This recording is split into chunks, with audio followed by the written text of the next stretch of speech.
খোয়াইয়ের তীরে বসে বাবা পাঠ করতেন আপনাকে। খুব ছেলেবেলা থেকে আপনি তাই আমার কর্ণকুহরের ভিতর দিয়ে প্রবেশ করেছিলেন মর্মে। আমি শান্তিনিকেতনের ঘাসে ঘাসে, সোনাঝুরির শাখায় শাখায় কেবল আপনাকেই পেয়েছি। পেঁজা শরতের মেঘে আপনার ছায়া দেখে মনে মনে প্রণাম করেছি। আপনার সোনার তরী, না হয় কৃষ্ণকলি অথবা সাধারণ মেয়ে এঁকেছি আমার প্রেমিক ক্যানভাসে। প্রদর্শনীতে কুড়িয়েছি শ্রেষ্ঠত্বের সুনাম। আমার বিদুষী মা আপনার ছবিতে মালা দিতেন রোজ। আমি প্রেমিকার চুম্বন নিয়ে ঘরে ঢুকে আপনার শ্বেত শুশ্র গুম্ফে হাসি দেখেছি। বিরহে আপনার চোখের কোণে জল দেখেছি।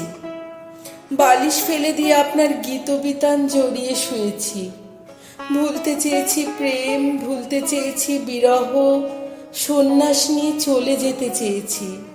মনে হয়েছে এই সংসার সার শূন্য।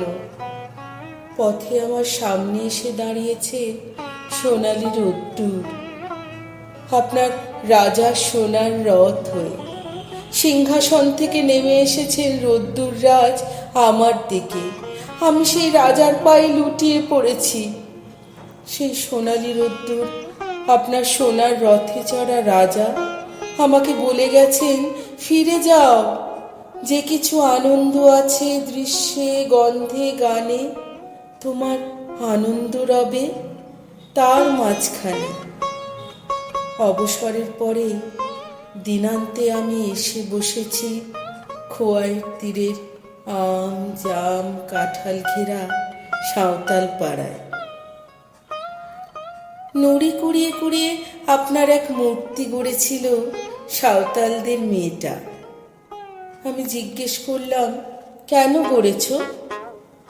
মেয়েটা মূর্তির গায়ে হাত বোলাতে বোলাতে বলল, ভালোবাসি তাই।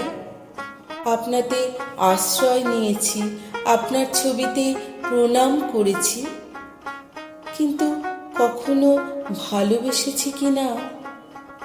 মেয়েটাকে আবার জিজ্ঞেস করলাম, কেন ভালোবাসো? সে নির্লিপ্ত হাসিতে উত্তর দিল, 1000 বছর ধরে পথ হাঁটিতেছি পৃথিবীর পথে, আমি ক্লান্ত প্রাণ এক। এই তো জীবনানন্দ। তবে যে বললে রবীন্দ্রনাথ ভালোবাসো? সে আবার অমন নির্লিপ্ত দৃষ্টিতে উত্তর দিল, রবীন্দ্রনাথের কাছে পৌঁছে দেখি সেখানে এক আকাশ আনন্দ নিয়ে বসে আছেন পৃথিবীর সব কবি।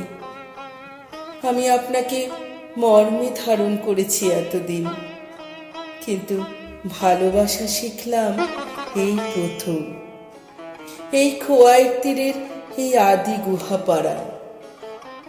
কবি, আমি আপনাকে এই সাঁওতাল মেয়েটির মতো ভালোবাসতে চাই। কবি, আবার নতুন করে আপনাকে গড়তে চাই, আবার নতুন করে।